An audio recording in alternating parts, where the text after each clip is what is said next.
हमारे साथ हैं Shailendra, Garv, Dhananjay, Kshitij, Jaydeep Singh Baba, Mohit Rajput. Convex, concave, so convex is the correct answer. चलो अगला सवाल, क्या लगता है कौन जीतेगा? इन्होंने फिर से पहले जवाब दे दिया। चार्ज से ग्रेविटेशनल फोर्स का क्या लेना देना? लेंथ।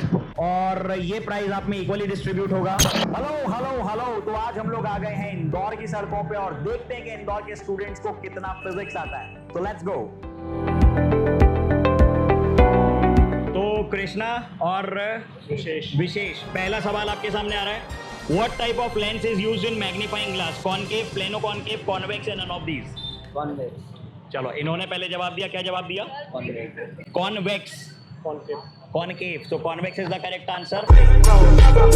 पहला सवाल का जवाब दिया कृष्णा ने। दूसरा सवाल, ready? Yes, sir. Ready? Total number of color that exist in sunlight? 7. इन्होंने फिर से पहले जवाब दे दिया।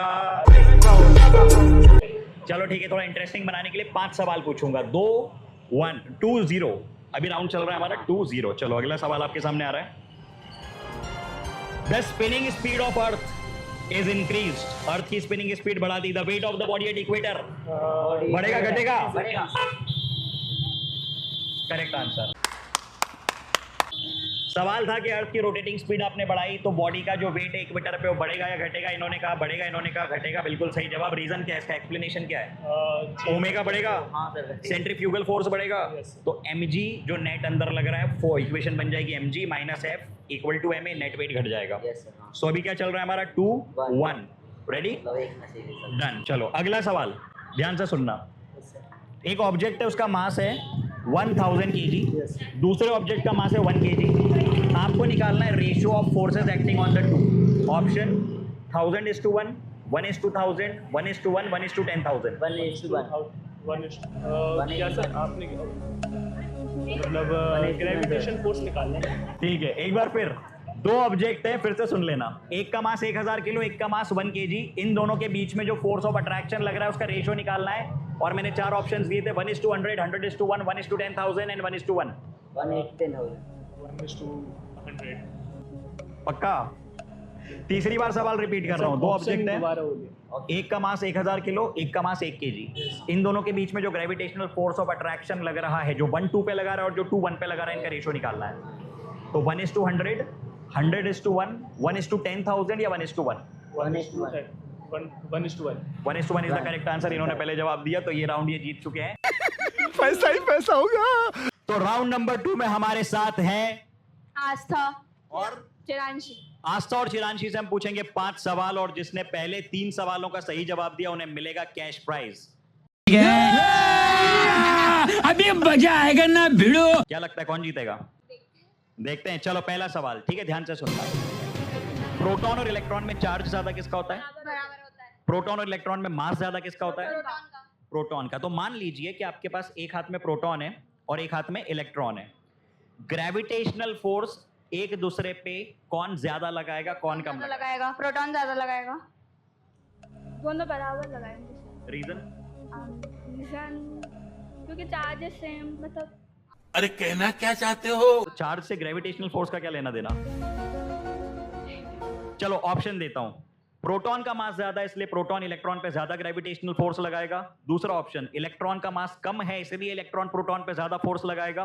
तीसरा ऑप्शन, दोनों एक दूसरे पे बराबर फोर्स ऑफ अट्रैक्शन या रिपल्शन जो भी होगा वो लगाएंगे। और चौथा option, none of these. Proton लगाएगा क्योंकि G1 M1 M2/R²। F equal to GM1 M2/R² के हिसाब से आप कह रहे हो कि प्रोटॉन ज्यादा फोर्स लगाएगा। हाँ पक्का? हाँ सर। पक्का? क्या पढ़ा है? क्या पढ़ा था? 9th में पढ़ा था फॉर्मूला। 9th में इन्होंने पढ़ा था कि जिसका मास ज्यादा है वो ज्यादा फोर्स लगाएगा। तो इस हिसाब से मान लो अर्थ और इस मोबाइल को अगर मैं पकड़ूं तो क्या मैं ये कह सकता हूं कि अर्थ मोबाइल पे ज्यादा फोर्स ऑफ अट्रैक्शन लगा रहा है एज कंपेयर टू मोबाइल? पक्का? बिल्कुल ही गलत जवाब। दोनों बॉडीज एक दूसरे पे बराबर फोर्स लगाती हैं। F equal to GM1 M2/R² जो फोर्स होता है ये दोनों पे इक्वल लगता है। तो अब ये दोनों मिलके मुझको 200 रुपए देंगी। चलो अगला सवाल, अगला सवाल, अगला सवाल, अगला सवाल, ठीक है। VIBGYOR, क्या ये 7 कलर होते हैं लाइट के? Maximum wavelength? Blue. Maximum wavelength blue या रेड? सॉरी रेड रेड अरे सर आप भाई ये राउंड बहुत कंफ्यूजिंग हो रहा है, मेरे खुद के कॉन्सेप्ट यहाँ पे हिल रहे हैं। और इससे पहले कि ये लोग मेरी फिजिक्स बिगाड़ दें, इससे पहले मैं इनसे 2 सवाल और पूछूंगा और हम डिसाइड करेंगे आज का विनर, ठीक है? तो क्या आप लोग तैयार हो? ओके, तो बिल्कुल बेसिक सा सवाल, the theory of relativity is presented by, theory of relativity किन्होंने दी थी? Albert Einstein, Isaac Newton, Stephen Hawking, Marie Curie. Sir एक बार क्वेश्चन वापस। स्पेशल थ्योरी ऑफ रिलेटिविटी किन्होंने दी थी? आइंस्टीन, न्यूटन, स्टीफन हॉकिंग या मैरी क्यूरी? आइंस्टाइन।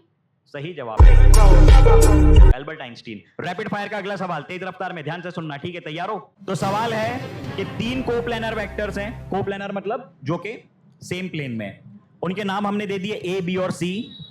ए और बी का क्रॉस प्रोडक्ट, लेट से उसका नाम है पी। क्या नाम है ए और बी के क्रॉस प्रोडक्ट का? पी। पी का डॉट प्रोडक्ट लेना है सी के साथ, तो क्या आंसर होगा? सोचो। जीरो परपेंडिकुलर वेक्टर्स होते हैं। ओहो, बिल्कुल सही जवाब। 7 करोड़। लेकिन इन्होंने पहले सही जवाब दिया, सो क्या नाम है आपका? Aastha. Aastha is the winner for today's round, लेकिन ये पैसा दोनों में डिस्ट्रीब्यूट होगा बराबर बराबर, जैसा कि इन्होंने डील करी थी। Okay, so are we ready for the next round? तो हमारे साथ हैं शैलेंद्र, गर्व, धनंजय, क्षितिज, जयदीप सिंह बाबा, मोहित राजपूत। ओके, तो ये 5 लोग तैयार हैं इस राउंड के लिए। So excited for the round? Smile तो देखो चेहरों की। पहला सवाल आपके सामने आ रहा है, सब लोग अपने हाथ तैयार रखें, जिसको भी सही आंसर आता हो तुरंत हाथ उठाना, ठीक है? समीर, ध्यान देना किसने सबसे पहले हाथ उठाया है। Light year is the unit of, option A length, light, speed, none of these. हाथ उठाना था, आंसर नहीं देना था। सबसे पहले इन्होंने उठाया था, ठीक है?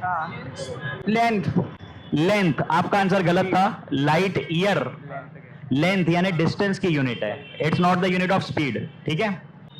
चलो, तो पहला सवाल का सही जवाब दिया है जयदीप सिंह। जयदीप ने। तो सवाल था कि लाइट ईयर किसकी यूनिट है? लाइट ईयर डिस्टेंस की यूनिट है, it's the distance travelled by light in 1 year. अगला सवाल आ रहा है, आंसर नहीं देना है, हाथ उठाना है, ठीक है? समीर, ध्यान देना कौन सबसे पहले सही जवाब दे रहा है। Okay, light from sun reaches the earth in approximately 8 minute 22 second. 8 minute 24। सबसे पहले सही जवाब किसने दिया था? हाथ इन्होंने उठाया था, और आपका आंसर है 8 मिनट 24 सेकंड। एग्जैक्टली, बिल्कुल सही जवाब। क्या नाम है आपका? शैलेंद्र के लिए एक बार तालियां। तो अभी स्कोर चल रहा है 1-1-0-0-0। ओके, अगला सवाल आपके सामने आ रहा है, थोड़ा ध्यान से सुनना। 11वीं के बच्चों, 11वीं वाला सवाल है। 12वीं वालों, 11वीं वालों से मत हारना। The velocity of sound is highest in, option A metal, B air, C water, D vacuum. Vacuum. क्या आंसर है? Vacuum. Vacuum is the wrong answer. झूठ बोल रहा है। Sir, anyone else? Metal. Metal is the correct answer. तालियां बजाइए धनंजय। करंजय के लिए, बहुत बढ़िया। ओके, अगला सवाल थोड़ा ध्यान से सुनना, ठीक है? आपको मालूम है कि 2 ऑब्जेक्ट्स, उनके मासेस m1 m2 अगर हो तो उनमें लगता है force of attraction due to gravitation, है ना? Gravitational pull. यदि 2 ऑब्जेक्ट्स के बीच का फोर्स F है, फोर्स ऑफ ग्रेविटेशन, अगर मैं इनको ले जाके पानी में रख दूं तो ये फोर्स बढ़ेगा, घटेगा, सेम रहेगा? क्या होगा? सेम रहेगा। सेम रहेगा। बिल्कुल सही जवाब। Gravitational force is independent of the medium, medium पे डिपेंड नहीं करता है। एग्जैक्टली। अब यहीं पे अगर मैं मासेस के बदले चार्जेस ले लूं तो क्या ये फोर्स चेंज होगा? नहीं होगा। नहीं होगा। नहीं होगा। नहीं होगा। नहीं होगा। ऑफ कोर्स नहीं होगा। अगर मैं 2 चार्जेस को एक मीडियम से हटा के दूसरे मीडियम में डालता हूं तो फोर्स चेंज होता है? नहीं होता। पक्का? नहीं होता। पक्का? नहीं होता। होता है। क्या होता है? फॉर्मूला बोलो जरा इलेक्ट्रोस्टैटिक फोर्स ऑफ अट्रैक्शन का। वो होता है F equal to epsilon naught E1 और epsilon naught n by q1। F equal to K Q1 Q2 by R square. अब इसमें K क्या होता है? 1/4 पाई एप्सिलॉन नॉट, और एप्सिलॉन नॉट होती है परमिटिविटी मीडियम की। तो मीडियम चेंज होने से इलेक्ट्रोस्टैटिक फोर्स चेंज होता है। 5वां और आखिरी सवाल, अभी स्कोर चल रहा है 1-1 और 0। 1 1 1 1 1 0। कोई बात नहीं, हो सकता है तुम टाई करवा दो। अगर इन्होंने टाई करवा दी तो ये जो 2000 रुपए हैं ये डिवाइड हो जाएंगे इंटू 5, और अगर इनमें से किसी ने सही जवाब दे दिया तो वो 2000 रुपए मिलेंगे एक इंसान को। ठीक है, डन है? चलिए, तो अगला सवाल है, मान लीजिए एक ऑब्जेक्ट का मास है 1000 kg, कितना? और दूसरे ऑब्जेक्ट का मास है 1 kg। कौन किस पे ज्यादा फोर्स लगाएगा? 1 2 पे ज्यादा लगाएगा, 2 1 पे? मैंने पहले सेम सही जवाब दिया है मोहित राजपूत। मोहित राजपूत ने। तो मोहित के लिए एक बार तालियां बजाइए। चलो, अब समय आ गया है धनराशि का, स्टार्ट करो। और मैं भाग जाता हूं यहां से। ओके, तो फाइनली हमारे साथ है ऋषिका सोलंकी, याशिका अग्रवाल, पीयूष रणासरा। इशिका, याशिका और पीयूष। तो क्या आप लोग तैयार हैं? आओ तो जोश, हाई, सुपर हाई। चलिए, पहला सवाल आपके सामने आ रहा है। गेम के रूल्स बता दूं, जिसको भी सवाल का जवाब पता वो हाथ उठाएगा। कैसे? उठाओ। जिसने पहले हाथ उठाया, समीर वहां से हमको बताएंगे किसने पहले हाथ उठाया है, उससे हम आंसर सुनेंगे। और अगर आपके आंसर सही हुए, जिसके मैक्सिमम आंसर सही हुए उसको मिलेगा कैश प्राइज। मेरे को तो ऐसा धक धक हो रहा है। ठीक है, रेडी? क्या कीजिएगा फिर धनराशि का? रसगुल्ला खाएंगे? चलो, पहला सवाल आपके सामने आ रहा है। इन सोनार, सोनार का नाम सुना है? Sound navigation and ranging. Which kind of wave is used? ध्यान से सुनना। Infrasonic, ultrasonic, radio, audible. और सबसे पहले हाथ उठाया है याशिका, याशिका ने। So Yashika, what's the answer? Ultrasonic. Ultrasonic is the correct answer. Score चल रहा है 1 and 0। Ready for the next question. अगला सवाल आपके सामने आ रहा है, ध्यान से सुनना। Which of the following scientist discovered x ray?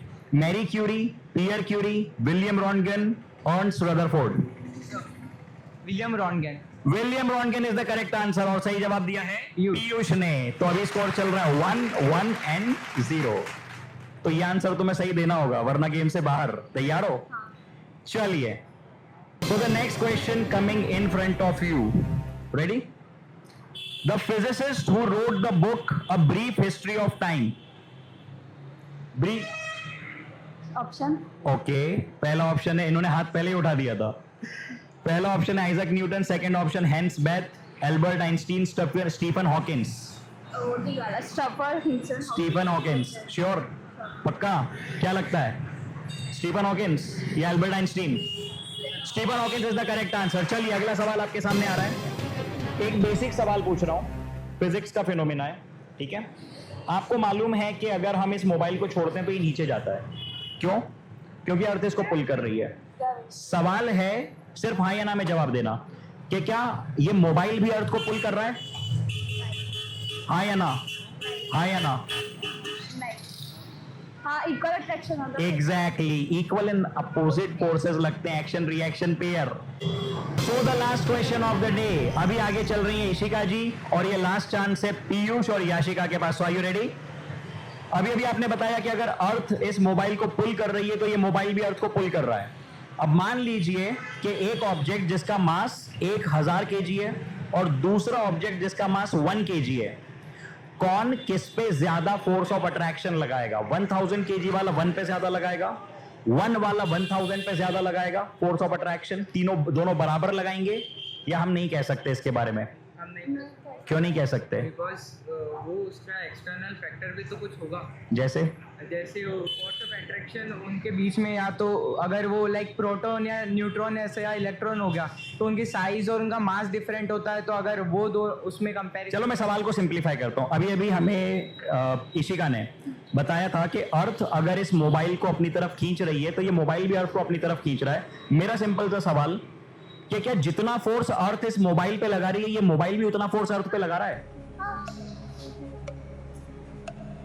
हाँ या ना? दोनों का मतलब अलग अलग लग रहा है। ना। इन्होंने का अलग लग रहा है, आपका आंसर? दोनों सेम लगा रहे हैं, अलग लग रहा है? सेम ही लग रहा है। सेम लग रहा है। अलग अलग। अभी तो सेम कह रही थी। पक्का? सबका आंसर गलत। सेम फोर्स लगेगा। आप कंफ्यूज क्यों हो गई एंड में? इक्वल एंड अपोजिट फोर्स लगता है। फिर सवाल उठता है कि अर्थ इस मोबाइल के पास क्यों नहीं आती, क्योंकि अर्थ का मास इतना ज्यादा है कि वो फोर्स अर्थ में एक्सेलरेशन प्रोड्यूस नहीं करवा पाता। So thank you so much for the round, और ये प्राइज आप में इक्वली डिस्ट्रीब्यूट होगा। स्टार्ट करो। ओके, तो हमारे साथ अब 2 नए कंटेस्टेंट हैं जिनके नाम हैं संस्कृति, वैष्णवी। वैष्णवी ने अभी एक फोटो दिखाया जो कि आज से करीबन शायद 1-1.5 साल पुराना था। हाँ। दिखा दो जरा इसमें। तो ये एक ऑल ऑफ अ सडन, क्या कहा जाए इसको, कोइंसिडेंस, ये निकल रही थी और इन्होंने जस्ट देखा and she was so excited, sir. चलिए, तो सवाल आपके सामने आ रहा है। गेम के रूल्स सिंपल है, जिसको भी आंसर आता है वो हाथ उठाएगा, डायरेक्टली आंसर नहीं देना है, you have to raise your hand. Okay, जो पहले हाथ उठाएगा उससे मैं आंसर पूछूंगा और जो ज्यादा सही जवाब देगा वो होगा विनर, उसको मिलेगा कैश प्राइज। तो मैं उम्मीद करता हूं कि आप लोग गलत जवाब दें ताकि मेरा ज्यादा पैसा खर्च ना हो। चलो, पहला सवाल आपके सामने आ रहा है। द स्पीड ऑफ साउंड, देखा चीटिंग, ये फंस गया। चलो, speed of sound is maximum in first option liquid, B option solid, C option gas, D none of these. Solid, liquid, gas में मैक्सिमम स्पीड ऑफ साउंड कहां होता है? 10, 9, 8, 3। Gas. Gas पक्का? No sir. लिक्विड लग रहा है? Solid. आखिरी chance है, जल्दी बोलो। इनका आंसर है गैस, इनका आंसर है solid, and solid is the correct answer. Solid में स्पीड ऑफ साउंड मैक्सिमम होता है। सो स्कोर्स आर 1-0। अगला सवाल आपके सामने आ रहा है और थोड़ा ध्यान से सुनना। एक और सिंपल सा सवाल है। विच of the following is not a part of Kepler's law? Kepler का नाम सुना है? ग्रेविटेशन चैप्टर में सुना होगा। पहला है लॉ ऑफ ऑर्बिट, दूसरा है लॉ ऑफ एरिया, सी है law of speed, law of period. इनमें से कौन सा केपलर का लॉ नहीं है? फिर से बोल रहा हूं options. A option law of orbit, B option law of area, law of speed and law of period. 3, 2, 1। Law of speed. Law of speed is the correct answer और पहले जवाब दिया है वैष्णवी ने। सो वैष्णवी का स्कोर हो गया है 2 और 0। ये क्वेश्चन नॉकआउट क्वेश्चन होने वाला है, इसलिए आपको सही जवाब देना है, ठीक है? सो ये है नॉकआउट क्वेश्चन और आपको गेम में बने रहने के लिए देना है सही जवाब। तो क्या आप तैयार हैं? सो द क्वेश्चन इज, इसमें कोई ऑप्शन नहीं है, जिसको आंसर आता होगा वो हाथ उठा के अपना आंसर बताएगा, ठीक है? So the Audible range of frequency is how much? 20 to 20 kilohertz. 20 to 20 kilohertz is the correct answer और स्कोर हो गया 2-1। Ready for the next question. अगला सवाल आपके सामने आ रहा है, थोड़ा ध्यान से सुनना सवाल और मेरे मोबाइल में नहीं देखना है। चलिए, Charles law is based upon A option solid, B liquid, C gas, D none of the above. Yes. Gas is the correct answer. अगला सवाल रैपिड फायर का। An atom with more number of neutrons than protons is called A option compound, B option element, C isotope, D none of the above. Isotope. Isotope is the correct answer. ये round हमने किया है tie और अब जो cash prize है वो इन दोनों को ही ना मिलते हुए मुझे मिलेगा। I was just kidding. ये कैश प्राइज ये लोग आपस में डिस्ट्रीब्यूट करेंगे। So thanks for the round and here is your prize. Start करो।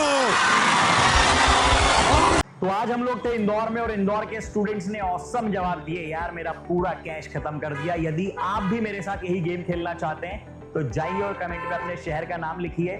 जिस शहर के सबसे ज्यादा कमेंट्स आएंगे अगला वीडियो बनेगा उसी शहर में। Okay bye, see you soon.